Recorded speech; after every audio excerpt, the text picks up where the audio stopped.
अस्सलाम वालेकुम guys, welcome to Read Beat. आज हम बात करेंगे एक ऐसी किताब के बारे में जो आपके पैसे को देखने का तरीका बदल देगी।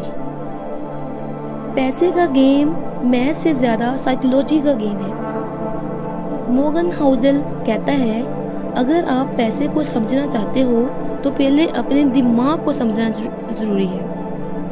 हर किसी के फाइनेंशियल एक्सपीरियंस डिफरेंट होता है। किसी ने गरीबी देखी, किसी ने अमीरी। इसीलिए सबका रिस्क लेना, इन्वेस्ट करना या सेव करना सेम नहीं होता। इसलिए किसी को भी जज मत करो। हर कोई अपनी कहानी के हिसाब से डिसीजन लेता है।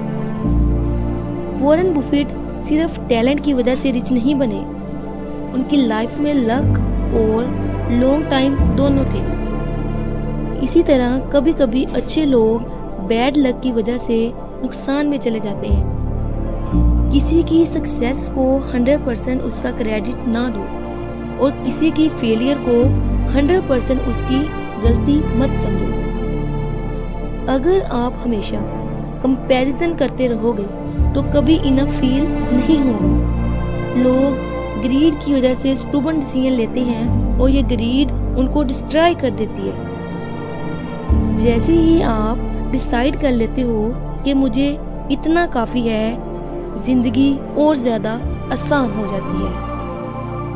वॉरेन बफेट की वेल्थ का 90% उनकी ओल्ड एज में बना, सिर्फ इसलिए कंपाउंडिंग स्लो होती है मगर पावरफुल होती है। Small saving, small investment, long time, ये फार्मूला लोगों को मिलीनियर बनाता है। जल्दी शुरू करो, पेशेंस रखो और कंसिस्टेंट रहो। रिच बनना एक स्किल है, रिच बने रहना दूसरी स्किल। ग्रीड, कॉन्फिडेंस और ज़्यादा रिस्क वो लोगों को डाउन कर देता है। थोड़ा डिफेंसिव सोचो।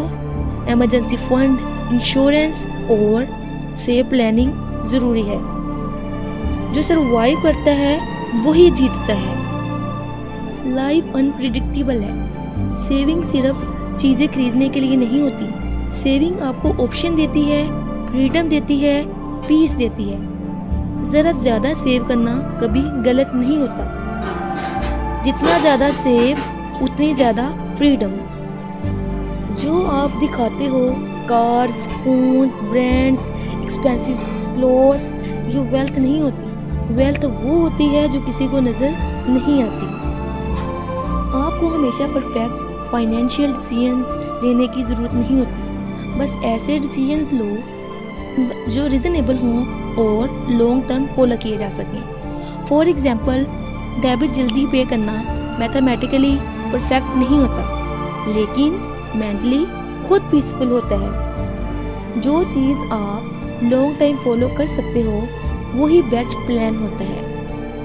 आपका फ्यूचर आज वाले आप से डिफरेंट होगा, इसलिए एक्सट्रीम प्लानिंग या टू मच रिस्क मत लो।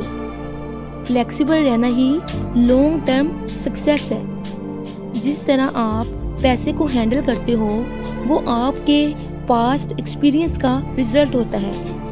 इसलिए जब आप किसी को क्रेजी स्पेंडर या बोरिंग सेवर कहते हो, एक्चुअली उनकी कहानी डिफरेंट होती है।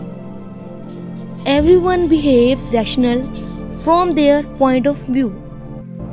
मोगन हाउसल कहता है, रियल सक्सेस पैसा नहीं, रियल सक्सेस फ्रीडम है। Freedom to choose your time, your work, your life.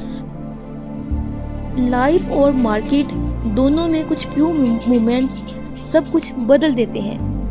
आपकी लाइफ में 2 से 3 गुड डिसीजंस आपको टॉप पर ले जा सकते हैं। इसलिए पैनिक मत करो, पेशेंस रखो। मार्केट गिरती है तो लोग डरते हैं, मार्केट चढ़ती है तो ग्रीड होती है। ये सब नॉर्मल इमोशंस है। गोल ये नहीं कि इमोशंस को ख़त्म करो, गोल ये है कि इमोशंस को कंट्रोल करो। साइकोलॉजी ऑफ मनी एक सिंपल मैसेज देती है, वेल्थ सिर्फ पैसे का नाम नहीं, ये पीस, कंट्रोल और फ्रीडम का नाम है। तो अगर आप भी पैसे के गेम को समझना चाहते हैं या जीतना चाहते हैं तो अपनी साइकोलॉजी को समझना सीखें। अगर आपको ये समरी अच्छी लगी हो तो लाइक, सब्सक्राइब और शेयर करना ना भूलें। Thank you.